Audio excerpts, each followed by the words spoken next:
guys, welcome back to my channel. Now, I've been constantly distracted, frequently unmotivated, and usually very unproductive when it comes to doing things I don't really want to do. I knew in order to get anywhere, I couldn't carry on like this. I needed to lock the fuck in. I originally started vlogging this to get through my A-levels, but I soon realised that what I learnt could apply to literally any goal that you're trying to work towards. And these last couple of months became one big experiment to see what helped the lock-in and what didn't. And as it turns out, maybe I was putting all my focus in the wrong places.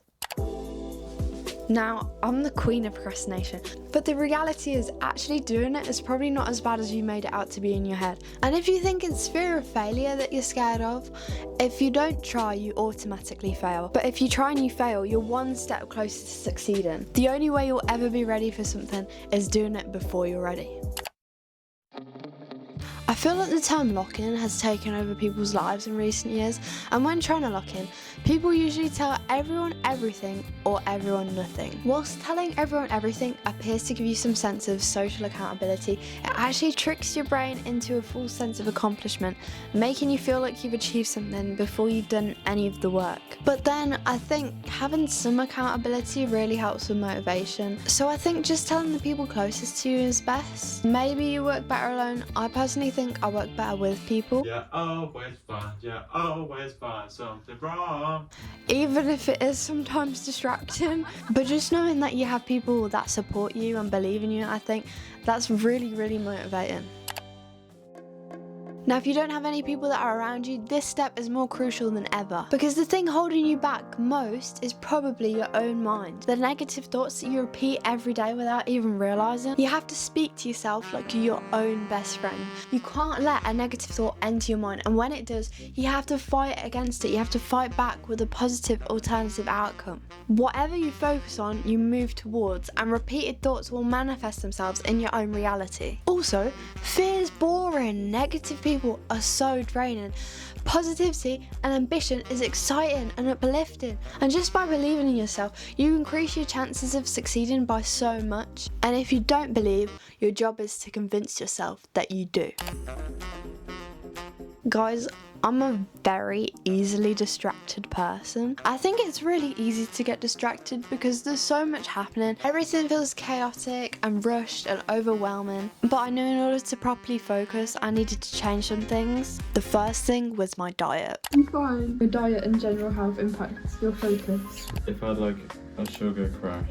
So you agree that sugary food is not helping concentration? Yeah. I cut back on processed sugars, processed carbs, processed meats, caffeine. I started eating more fruit and salads and things that are natural and that won't make you crash. Now, if you're not used to eating like this, it will be difficult at first, but after a while you'll start to lose your cravings for the bad foods. Now I feel so much sharper and full of energy, and I've realised I'm not missing out by avoiding these foods, I'm missing out by eating them. The next thing I changed is my environment. I've been having dreams, I've been having anxiety dreams that my room is absolutely disgusting, and like low-key, it's not really a dream. For me, being messy almost used to be like a personality trait. I'm a naturally messy and disorganised person, but I also know that I work better in a clean and tidy environment. It just helps me think a lot clearer, and if you disagree, I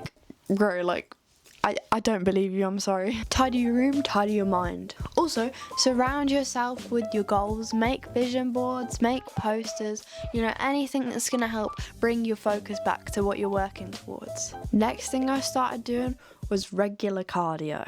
Now, if you don't do cardio, just the word is exhausting to hear, but it doesn't actually take that long to build up your stamina, and then you'll actually start to crave doing it. Also, it has an insane amount of benefits. It gives you crazy dopamine hits, it improves your concentration, it helps you sleep better, it makes your memory sharper, it relieves stress, boosts your mood, and is actually as effective as antidepressant medication. The final thing, which is admittedly the hardest, was reducing my screen time.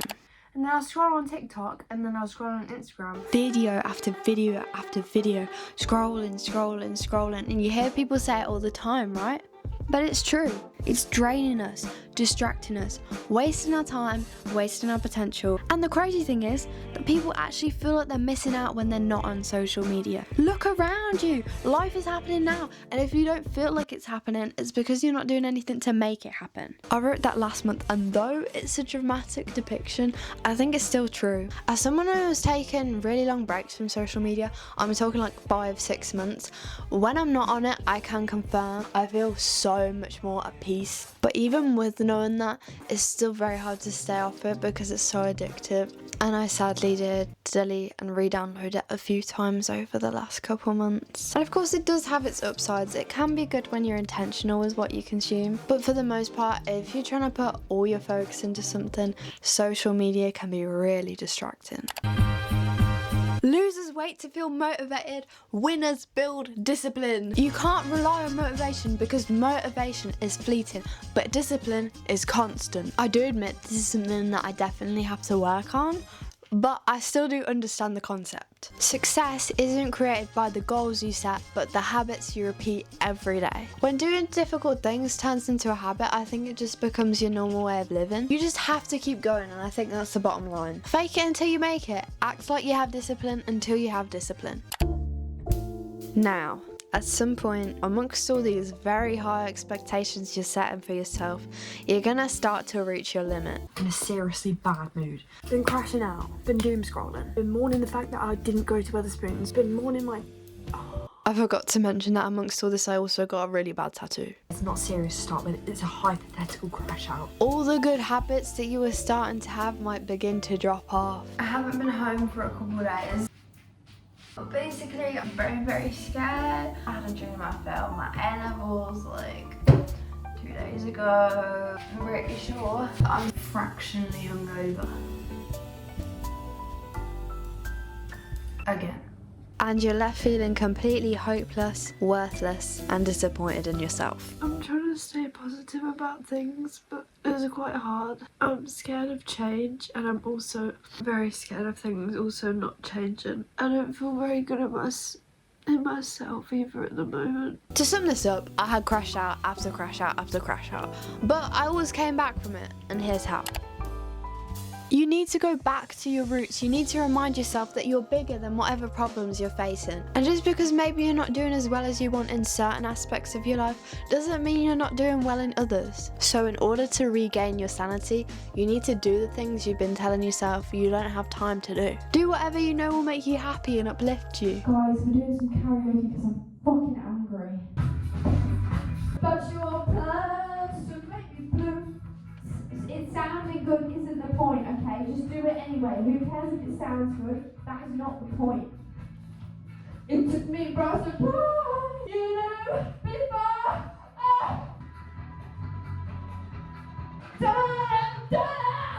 Or alternatively, you could try something new, but remember to focus on the experience and not the outcome. Guys. I've always been into yoga, yeah? I wanted to level it up. I'm locking in spiritually and physically, okay? And that as well. You see, I can do it for like a second. Oh, Wait, should we try the other one?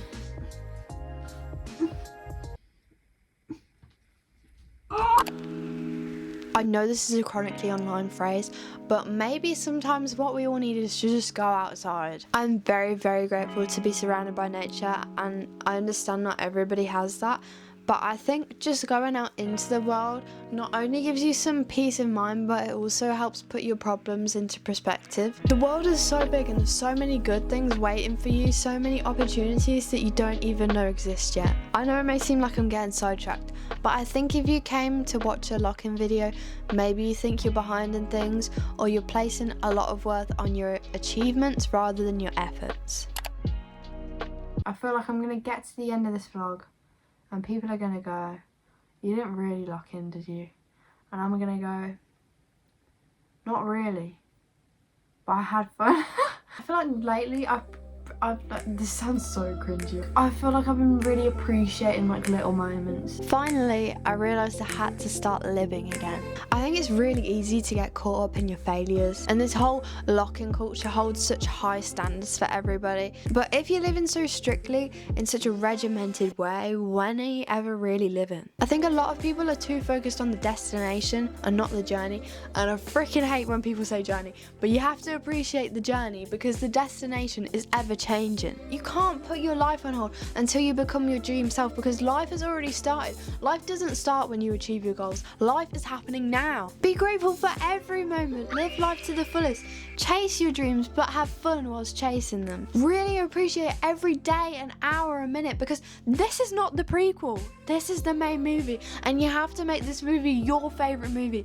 Not everyone else's favourite movie, your favourite movie. Believe in yourself, never hold yourself back, and don't let anyone else hold you back. Feel things deeply. Feeling deeply is how you know you're alive. Now, I feel like I have to say this because I think it's bad if I don't say it, but me and my boyfriend who was in this video actually broke up a couple of weeks ago.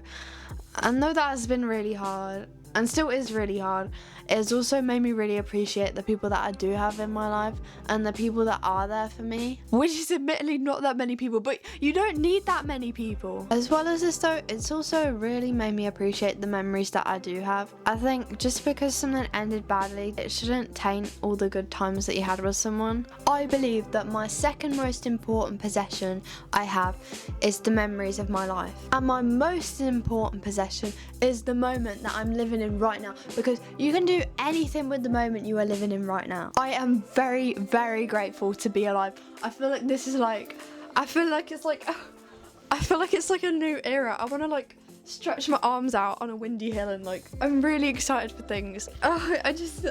There's hope, you know, there's some serious hope.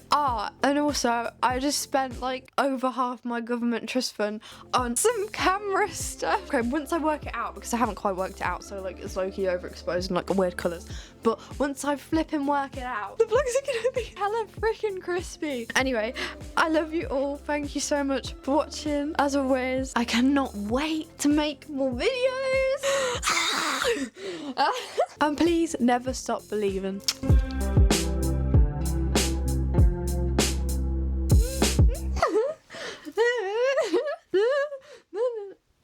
Oh, it's overheating. Shit, wait, hold on, sorry.